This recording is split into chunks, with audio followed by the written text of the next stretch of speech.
Welcome back, everybody. Today's deep dive is going to be pretty fascinating. Definitely. We're going to be exploring AI reasoning. Okay. And specifically, this O1 model series that was created by OpenAI. So That's interesting. we've got this research paper Okay. right here that we're going to be going through. Gotcha. I mean, just to get started, like it's amazing some of the things that this AI can do. We're talking about AI that is scoring higher than PhD level humans. Wow. On graduate level science questions. It can build complex code like a seasoned programmer. Really? And it's even outperforming some of the most advanced AI systems that are already out there. I mean, it makes you wonder what's next. Yeah.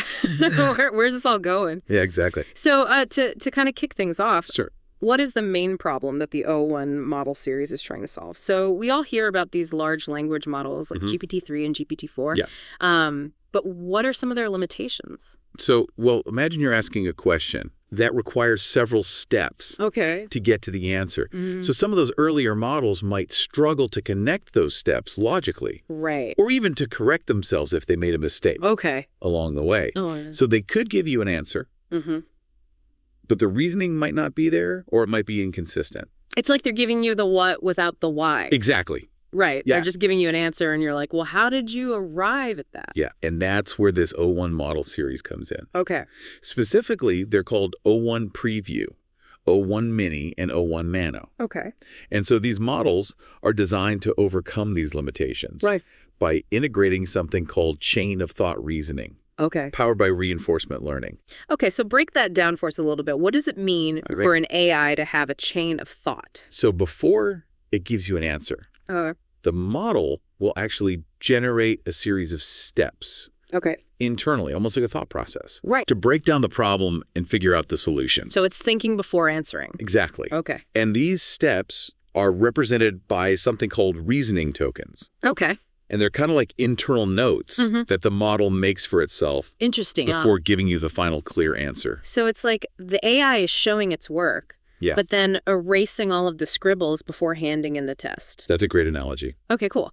So this thinking before answering approach combined with reinforcement learning, Yeah, which is where the AI is rewarded for getting things right, exactly. allows it to tackle much more complex Yeah, reasoning tasks than previous models. exactly. Cool. So the research paper dives into the architecture of this O1 model, and there's all these different components like the embedding layer, transformer, encoder, decoder, chain of thought module. Can we demystify some of these terms a little bit? Of course. So imagine the AI's brain as like a complex machine with all these different parts that work together. Okay. So the embedding layer is like a dictionary Okay. that translates words into numbers the AI can understand. Gotcha. And the transformer, encoder, decoder is like the engine Okay. that processes these numbers, looking for patterns and relationships between them. Gotcha. And then that chain of thought module is the part that generates those internal reasoning steps we were just talking about. Okay, that makes sense. So it's not just like one big black box. Right. There's like a structured system behind the scenes. Yeah, definitely. Cool. So then there's the reasoning token generator and the policy and value networks. What role do they play? So those are key players in the reinforcement learning process. So think of the policy network as the AI's decision-making center, Okay. helping it choose the best actions to take. Okay. And the value network predicts how good those actions are likely to be, Gotcha. kind of guiding the AI towards better performance. Okay. And then remember those reasoning tokens we talked about? Yeah. Well, the reasoning token generator is responsible for creating those. Okay. So it's kind of allowing the AI to keep track of its thought process. So it's like the AI is constantly evaluating its own performance. Yeah. Learning from its mistakes, refining its strategies. Exactly. It's almost like having a digital coach inside its head.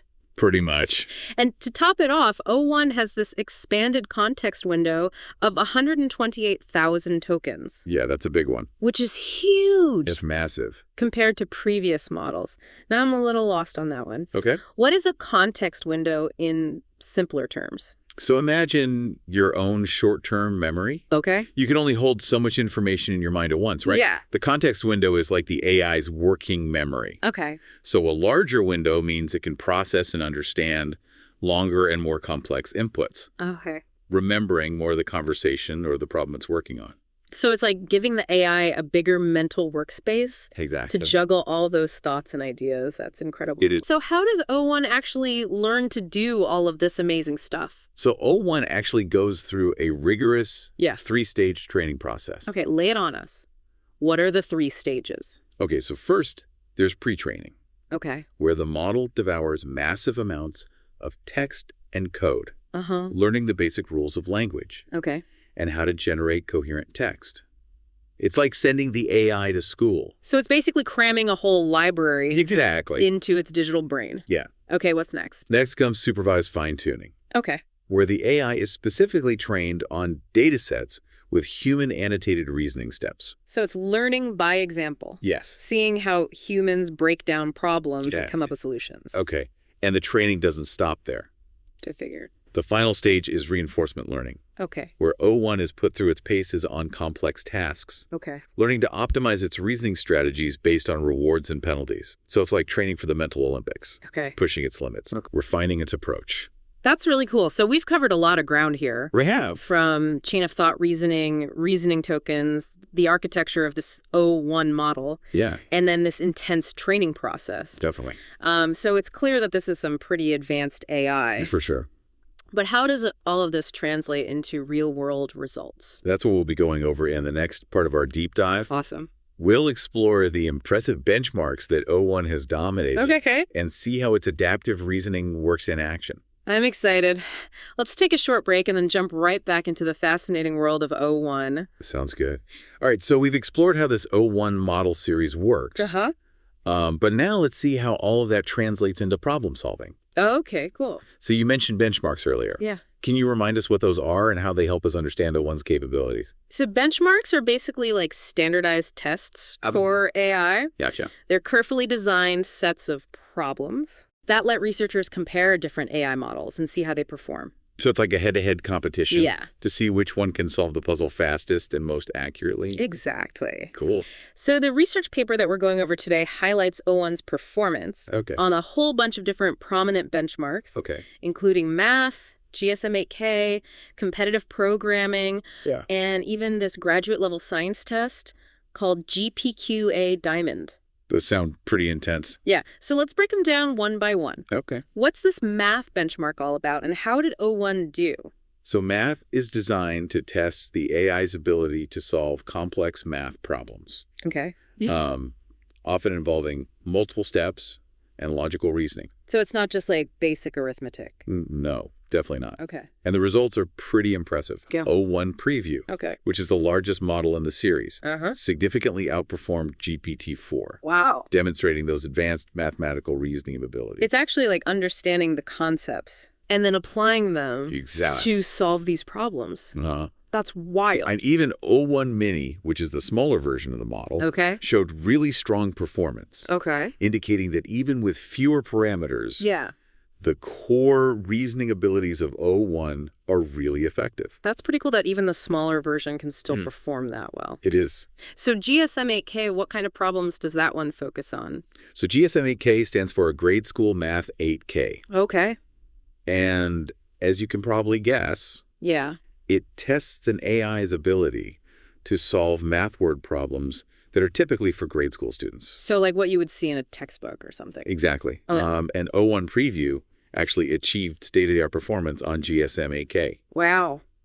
surpassing GPT-4 significantly, Okay. showcasing its ability to understand mathematical concepts, Mm-hmm. but also to interpret and solve problems presented in natural language. That's super important if we're talking about using these AI systems in like educational settings. Sure. Or to help students learn.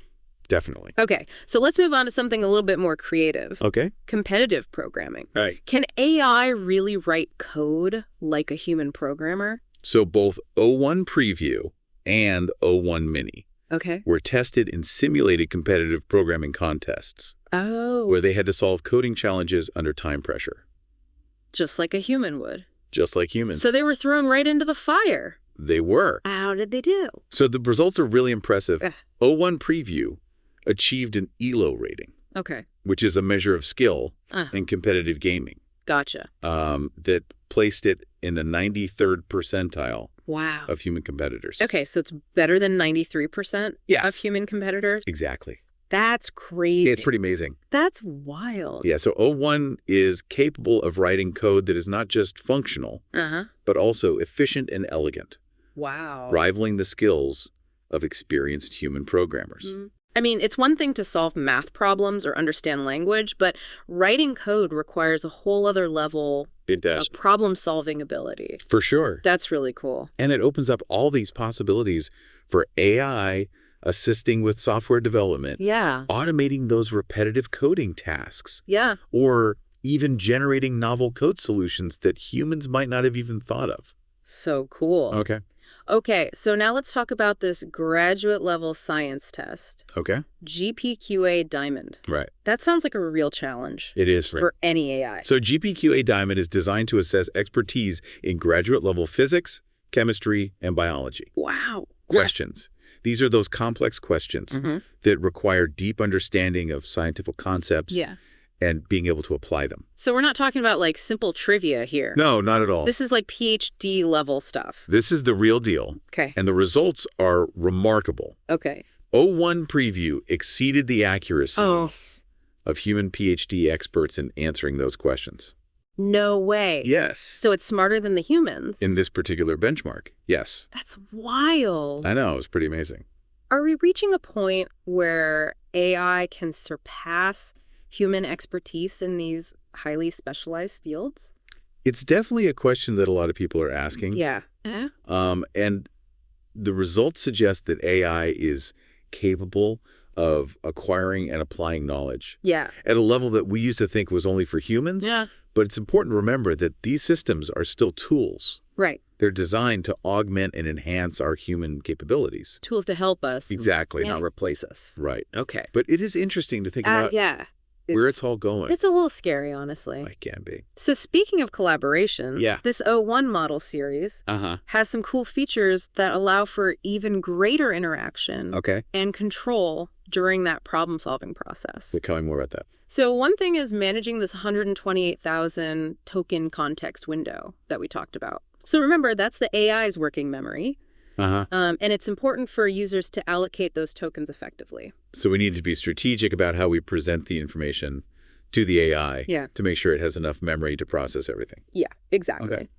So the research paper actually suggests that you reserve at least 25,000 tokens for the AI's reasoning steps and its outputs, especially when it's working on complex problems. That makes sense. There's also a parameter called max completion tokens that users can adjust to control the total number of tokens that are generated, including both reasoning and output tokens. So it's like setting a limit on how much thinking the AI can do before it gives us an answer. Yeah, exactly. Cool. Another important thing is crafting those effective comps. Right. And the researchers actually recommend that you keep them simple and direct, avoiding phrases like think step by step.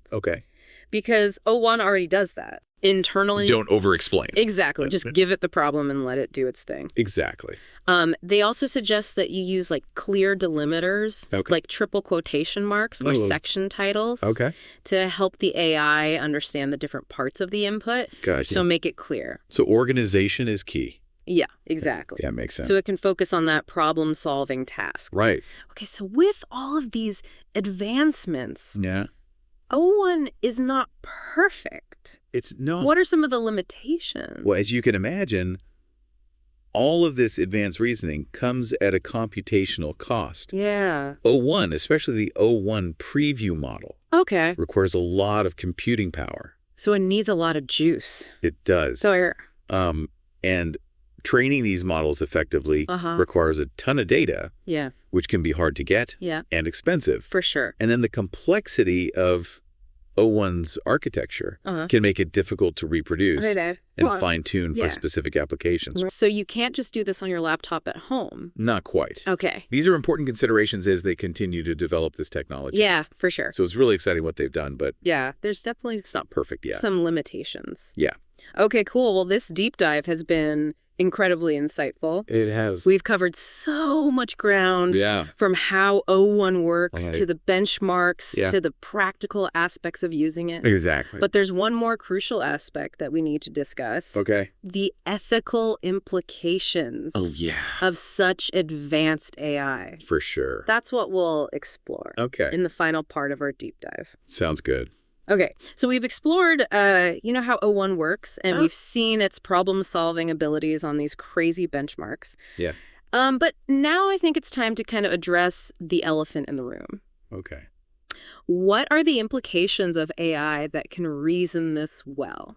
I mean, it's definitely a question that goes beyond just the technical stuff and makes us think about, like, the broader societal impact.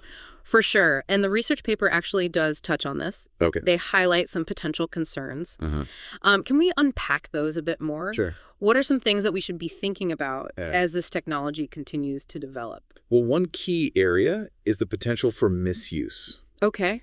Like, imagine O1's reasoning abilities being used to create, like, these crazy disinformation campaigns. Right. Or to even develop more sophisticated cyber attacks. It's a little scary. It is a little scary. It's like giving someone a powerful tool, but not giving them the instructions. Yeah, without a safety manual. Yeah. Yeah. And then there's also the question of bias. Okay. AI systems are trained on a ton of data. Right. And if that data reflects existing societal biases, those biases can then show up in the AI's output. So even though O1 might seem objective, it could still perpetuate these harmful stereotypes. Yeah. If it's not trained on the right data. Okay, and then what about the economic impact? As these systems become more capable of performing these complex tasks, there's a concern about people's jobs. Yeah, job displacement. Yeah. Definitely a valid concern. And retraining the workforce. Exactly. For these new types of jobs that are going to be created. And what about the environmental impact? Okay. Training these large models takes a ton of computing power. Yeah. Which means energy consumption and carbon emissions. So it's not very sustainable. Not really, no. Okay, so the research paper really emphasizes that there needs to be this ongoing discussion and collaboration between the people developing the AI, ethicists, policymakers, and the public. Everyone needs to be involved. Yeah. In order to make sure that this is used ethically. It's clear that we're entering like a whole new world. Totally uncharted territory. Yeah. It's exciting. Yeah. It's potentially transformative. Yeah. But we need to be careful. We need to be responsible. Yeah. So one thing that I found interesting about the paper is they really emphasize transparency and interpretability. It's huge. So the researchers are really actively trying to make O1's reasoning process more understandable to us. Yeah. We need to know what's going on. Yeah, if we're going to trust AI to make these big decisions that impact our lives. Yeah, it can't just be a black box. Yeah, we need to understand how it's coming to these decisions. And being able to look inside and see the logic is super important. For building trust. Yeah. Okay, well, this has been amazing. It has. This deep dive. Really eye-opening. Yeah, we've learned so much. We went from the nuts and bolts all the way to the implications. Yeah, it's a lot. It's crazy to think about. Yeah. And I think it's just the beginning. We're just scratching the surface. It's only going to get crazier from here. Yeah, buckle up. Well, thanks for joining us on this deep dive. It's been a pleasure. Into AI reasoning. I hope everyone enjoyed it. And we'll catch you next time.